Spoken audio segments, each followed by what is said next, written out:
สวัสดีครับสวัสดีครับสวัสดีครับสวัสดีพ่อพี่แม่ป้าสวัสดีพี่น้องชาวไทยทุกท่านกลับมาพบกับผมนายเอกกับรายการ Over IT ข่าวสารทั่วไทยสกิจใจทั่วโลกถ้าชอบคลิปของพวกเราก็ฝากติดตามพวกเราไว้ด้วยเพื่อที่จะได้ไม่พลาดคลิปข่าวสารใหม่ๆล่าสุดจากพวกเรานะครับสำหรับ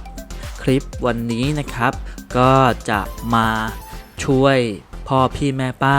คำนวณรายได้นะครับในการสมัครนะครับบัตรคนจนรอบใหม่ที่จะเปิด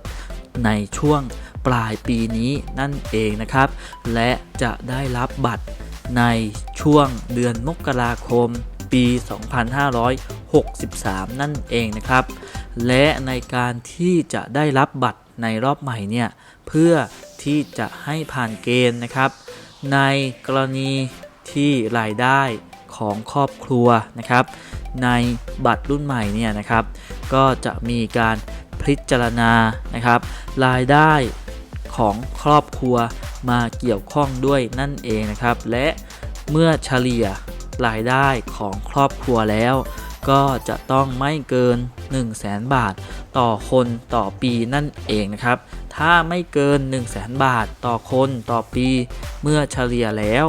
ก็จะสามารถผ่านเกณฑ์และสามารถ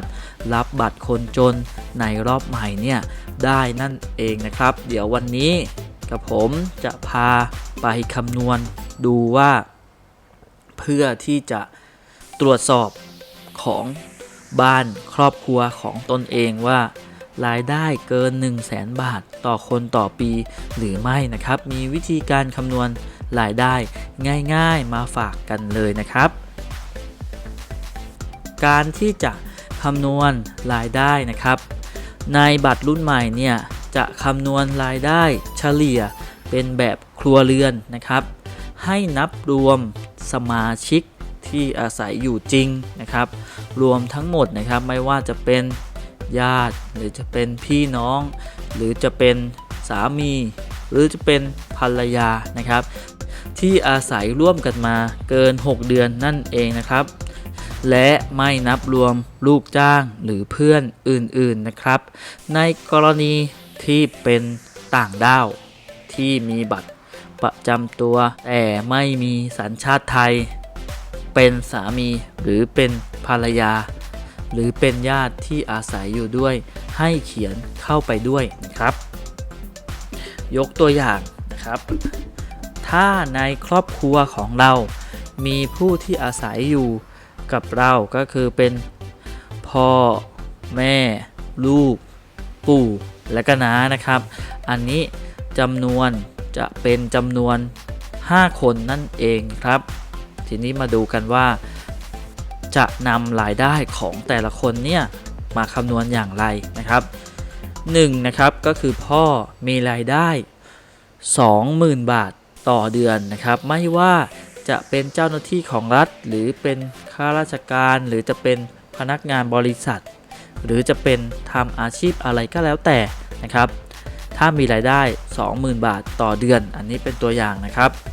ก็จะนำมารวมด้วยนั่นเองครับ2ก็เป็นแม่นะครับเป็นแม่อาจจะเป็นแม่บ้านนะครับไม่มีรายได้นั่นเองนะครับ3ก็เป็นลูกนะครับลูกก็ไม่มีรายได้นะครับ4ปู่นะครับมีรายได้อาจจะทำอาชีพปลูกผักหรืออะไรต่างๆนะครับก็แล้วแต่มีรายได้ 5,000 บาทต่อเดือนน้านะครับเป็นประกอบอาชีพธุรกิจนะครับอาจจะทำธุรกิจตามบริษัทอะไรต่างๆนี้นะครับอาจจะมีรายได้ 10,000 บาทต่อเดือนนะครับทีนี้เมื่อรวมรายได้ของทุกคนนะครับก็คือพ่อ 20,000 ปู่ 5,000 น้า 10,000 ก็จะเป็นรายได้รวมทั้งหมดเนี่ยเป็น 35,000 บาทต่อเดือนหรือ12 เดือนก็จะเป็น 420,000 บาทต่อปีนั่นเองนะครับทีนี้เราจะคำนวณอย่างไรก็โดยนะครับคำนวณโดยเอาจำนวนสมาชิกทั้งหมดเนี่ย5 คนนะครับห หารนะครับวิธีการคำนวณนะครับเมื่อได้จำนวนเงินแล้วก็จะนำจำนวนสมาชิกทั้งหมดเนี่ยหารนะครับก็คือนำจำนวนสมาชิกหารด้วย5นะครับเพราะว่ามีสมาชิก5คนนะครับเอาไปหารรายได้รวมทั้งหมดนะครับก็คือ 420,000 บาทต่อปีก็จะได้ค่าเฉลี่ยออกมาที่ 84,000 บาทต่อคนต่อปีนะครับในรายได้ตรงนี้ก็จะสามารถผ่านเกณฑ์รายได้ที่เป็นเกณฑ์ใหม่เนี่ยนะครับก็คือรายได้จะต้องไม่เกิน 100,000 บาทต่อคนต่อปีนะครับในการรับสมัครนะครับในรอบถัดไปเนี่ยนะครับในการที่จะขอมีบัตรคนจนหรือบัตรสวัสดิการแห่งรัฐนั่นเองนะครับเดี๋ยวในคลิปถัดไปนะครับจะมาสอนในการคำนวณนะครับว่ามีทรัพย์สินอะไรต่างๆอีกนะครับว่าถ้ามีทรัพย์สินเนี่ยจะมีการคิดคำนวณอย่างไรนะครับและทำอย่างไรถึงจะให้ผ่านเกณฑ์นั่นเองนะครับว่าเราเนี่ยจะผ่านเกณฑ์หรือไม่ก็ลองคำนวณดูว่าในบ้านของเรานะครับและตัวเรามีรายได้และมีการผ่านเกณฑ์หรือไม่นั่นเองนะครับถ้าผ่านเกณฑ์ก็คือรายได้ก็จะต้องไม่เกิน 100,000 บาทต่อคนต่อปีนั่นเองนะครับเพื่อเตรียมตัวนะครับในการสมัครบัตรคนจนรอบใหม่ในช่วง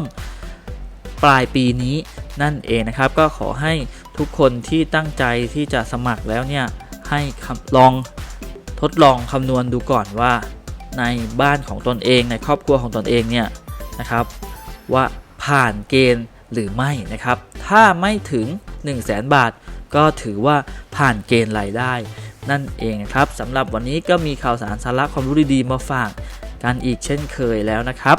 สำหรับวันนี้กับผมนายเอกกับรายการ OIT ข่าวสารทั่วไทยสะกิดใจทั่วโลกถ้าชอบคลิปของพวกเราก็ฝากติดตามพวกเราไว้ด้วยเพื่อที่จะได้ไม่พลาดคลิปข่าวสารใหม่ๆของพวกเรานะครับสำหรับวันนี้ต้องขอกล่าวคำว่าสวัสดีครับ